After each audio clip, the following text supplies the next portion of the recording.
Welcome to this special episode of the Informing Choices mini-pod, produced in collaboration with One Day in 2050. Ecofascism, Leviathan or Lifejacket of Humankind is a multi-author book featuring 36 top futurist voices who have come together to explore our climate future beyond purely climate data through the lens of ecofascism. But what is ecofascism? Ecofascism is a political ideology that merges elements of environmentalism with authoritarianism or fascism. It often involves a belief that environmental problems are caused by overpopulation, immigration, industrialization, and that these issues can be addressed through restrictive policies and even violence against marginalized groups. The premise for all the stories in the book is this. The year is 2050. Temperatures have risen by over 2 degrees Celsius. Global population has reached 9.8 billion. Pressure on natural systems is at its peak. A new global movement has arisen. A totalitarian system has been enforced based on the minimum climate footprint on every aspect of our society. In this episode of the podcast, we welcome global futurist and strategist Sylvia Gallusser to the podcast to talk about her chapter in the book. Sylvia, welcome to the podcast. Hi, Steve. Delighted to be here again. Again, your chapter, Vichy, Different Seasons, concerns an official of the eco-fascist government hiding guilt, shame, and other secrets in a world where dealing in meat is the worst crime. Love that. Take us through your chapter. What story are you telling here? Oh, okay, sure. Just first of all, I want to say it's been a real honor to work on this collaboration. It's really like there was a leadership from Fernando and John, but there are also a lot of colleagues from Grace and Gills and everywhere else. Antonia, Gina, Gida, Paola, Valentina, Gregory, Marcus, and of course yourself, Steve. And it's always a pleasure to be in front of you here to talk in a podcast, in an Informing Choices podcast. So I really welcome that kind of opportunity. And so to tell you about the chapter and so your question. So when John reached out to me at first to write about the topic, I have to say my first reaction was a bit ambivalent. The topic of fascism itself is a really difficult topic for us Europeans. I'm from European origin. There's always a sort of epidermic reaction, to the word fascism in any context, and along with it, kind of an imposter syndrome to be able to talk about it legitimately. Kind of also because this is a shameful part of our history. But at the same time, I went to embrace that challenge, especially talking both about the apparent contradiction between ecological initiatives and fascism. And I admit it's been a bit difficult to write, so I hope you enjoy the results.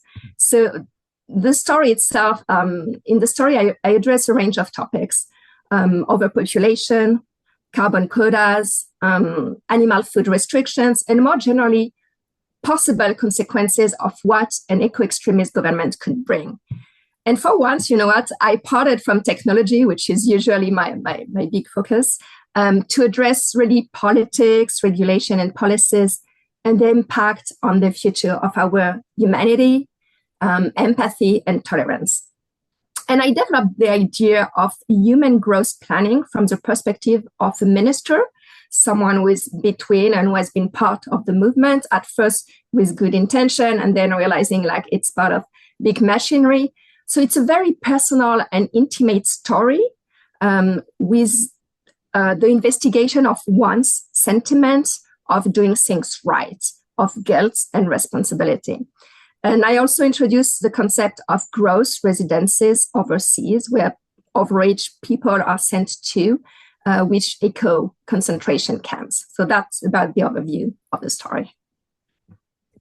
It's interesting, isn't it, how I think many of the authors of the book have taken a very human and social perspective. And one of the things that I find refreshing about that, and like you, my first port of call is very often technology when we think about the future, is that it starts to put the implications of not managing the climate crisis in human terms. And that's kind of the point, isn't it? Unless we do that, perhaps people won't take as much notice as we want them to.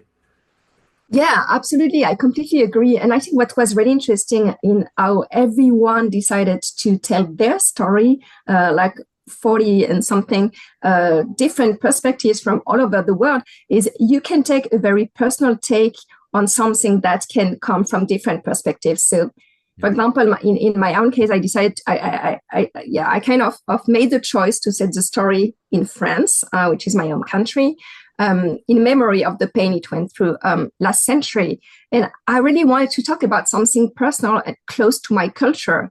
And I also embodying it in one of our signature products, namely charcuterie, ham, sausages, saucisson, and so on. So something that becomes a sin in the 2040s. So starting from something which seems so obvious to us, so anchored in our tradition, and put it to the extreme. And that's really, I think, how you can enter the future. And in this case, in the case of the story, and in other stories that echo it in the book, it's about like meat consumption and meat trade being forbidden by law. And the other thing I did also to echo those social implications, I placed the story in the city of Vichy, a French city, following a major event that happened. And I try to illustrate the consequences of what happens behind. And there is, of course, a symbol to it, given that it is exactly 1 century after the Vichy government became the official government of France during World War II and supported the Nazis during that era. And I wanted to illustrate ways you come to compromise with your personal values to serve a fascist government, ways you come to betray your family, your origins, but ways also you can enter in resistance, as well as the risk or the guilt attached to all those behaviors. And finally, really, way to redeem yourself. So it's really a story of redemption. Oh, that's brilliant. I really love the way that, which I hadn't thought of before, the way you've weaved the kind of historical context into the story as well. And I think just picking up the point before we move on, you mentioned earlier on, it feels difficult, doesn't it, to talk around fascism, and perhaps that's kind of representative of the sort of hurdles we need to get over to talk about the potential implications of ignoring the climate crisis and some of the difficult decisions that perhaps lay ahead, and that if we don't make the right decisions, then some of those choices might be taken out of our hands. Absolutely. And I think this format that has been chosen for that book, like a lot of people chose fiction.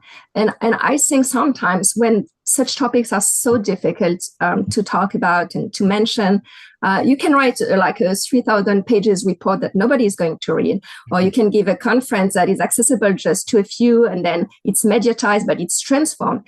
In fiction, you can explore something else, and not just the topic. What I mean is also you can explore through the format, how you write about it.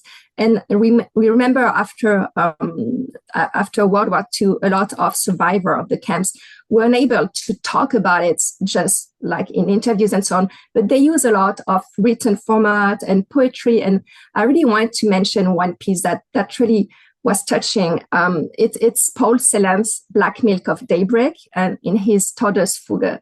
And in a very, very humble way, I'm trying to echo that kind of thing, because it was an expressionist way of unspoken poetry to talk about and commemorate past tragedies and heroes. So I'm trying to show here, by the echo in the story, in the same kind of going one step down, once at a time, with a cycle and patterns to recreate the atmosphere from that fugue, Todesfuge, and show how history repeats itself again and again and creates patterns and cycle. And also in the title, I'm sure you noticed this, Steve, that the title Vichy, Different Seasons, is also a reference to a collection of 4 novellas by my role model in writing, Stephen King, that I invite you to read, as you'll find some connotations regarding both the topic and the atmosphere. So really fiction is about also like using different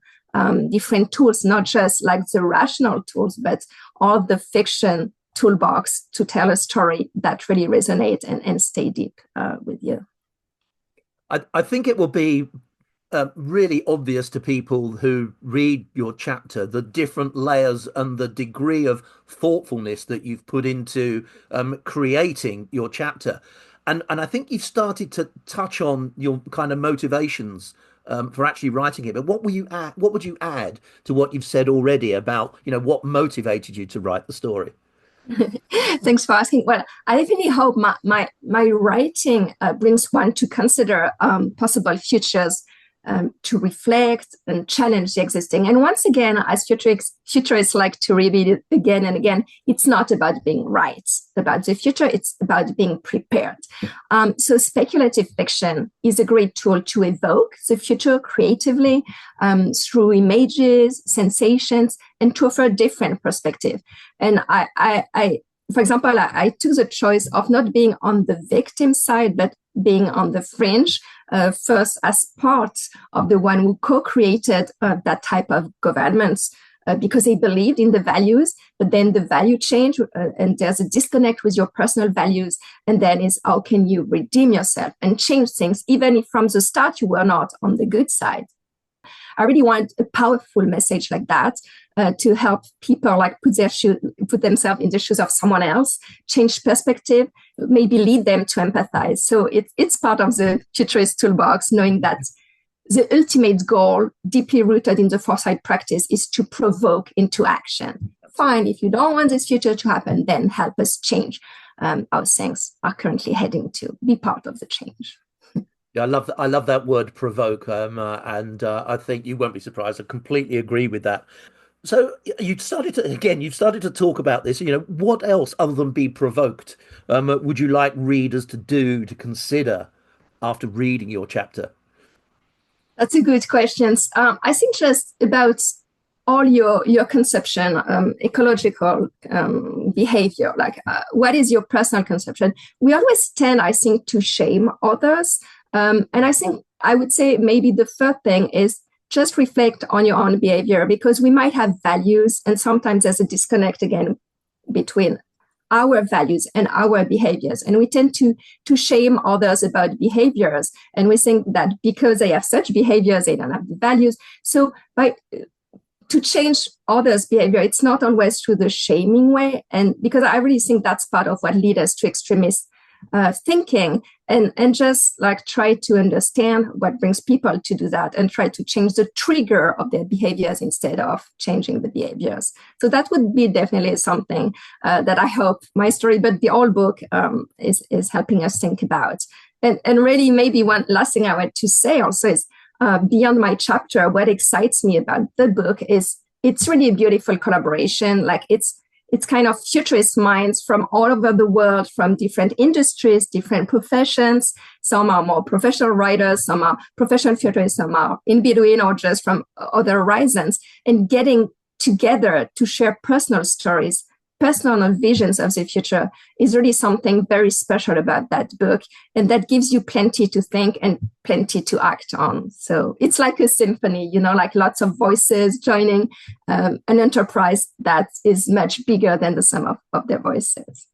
You've painted a really lovely picture of the book as well from the perspective of different perspectives, and I would completely share that. And I guess to summarize, one of the things that you spoke about just then is, sometimes we need a carrot as well as a stick to help us to change. Absolutely, that's a great way to put it. Sylvia, as always, it's been lovely to talk to you. Thank you for taking us through your chapter of the book, and thank you for the time today. It's been absolutely brilliant. Thank you so much, Steve. Once again, it's a pleasure to collaborate with you. And thank you everyone for listening. Don't forget to like and subscribe so you don't miss the other episodes of this series of podcasts on ecofascism. And you'll also be able to catch up with all the other episodes on the Informing Choices mini pod. Do let your friends and colleagues know about the podcast, and there'll be another episode along very soon.